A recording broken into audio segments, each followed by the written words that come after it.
The interstellar object 3I Atlas is a gift from interstellar space. It is large and relatively bright, and it travels close to the ecliptic plane of the planets around the Sun, and hence is observable for a long period of time by telescopes and cameras on board planetary orbiters that humanity placed in this plane. But more than any other benefit, 3I Atlas offers a new opportunity to attract public appreciation to science and to inspire kids to become scientists.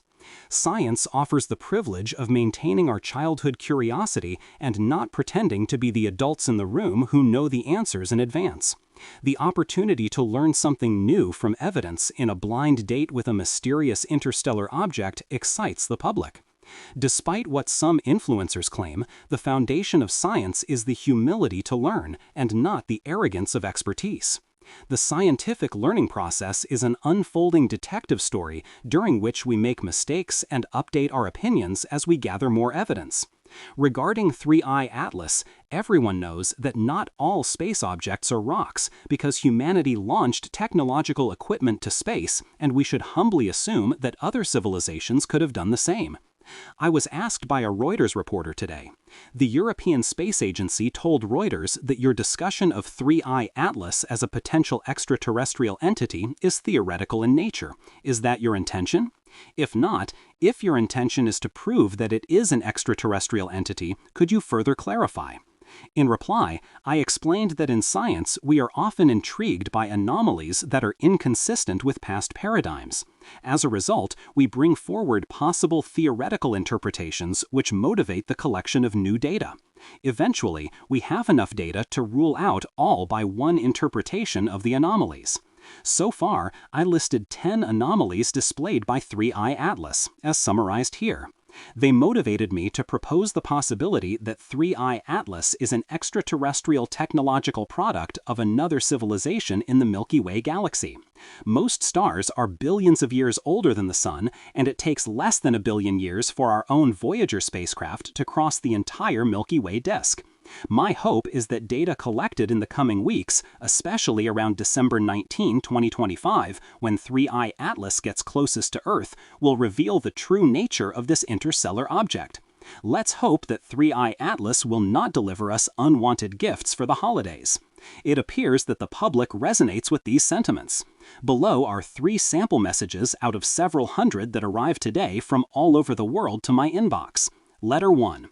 Dear Professor Avi Loeb, I'm Charlotte Hughes from Merida, Mexico. I want to take a moment to write to you and thank you for the great work you are doing. Every day, you inspire a lot of people, including me and my kids. I watched all your interviews on YouTube and I love the way you explain things.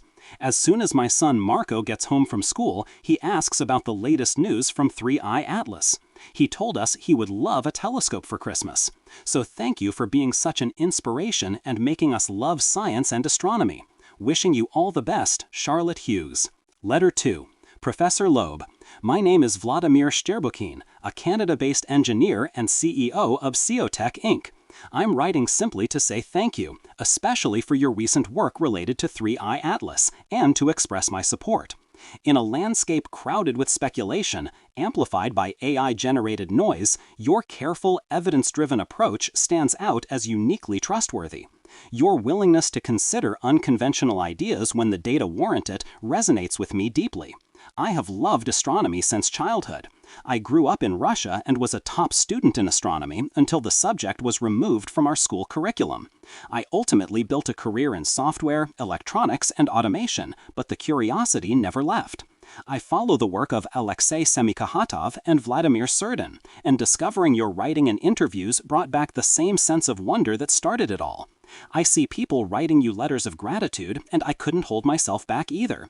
After listening to you online, my children immediately wanted a telescope. They began buying books about space and the solar system.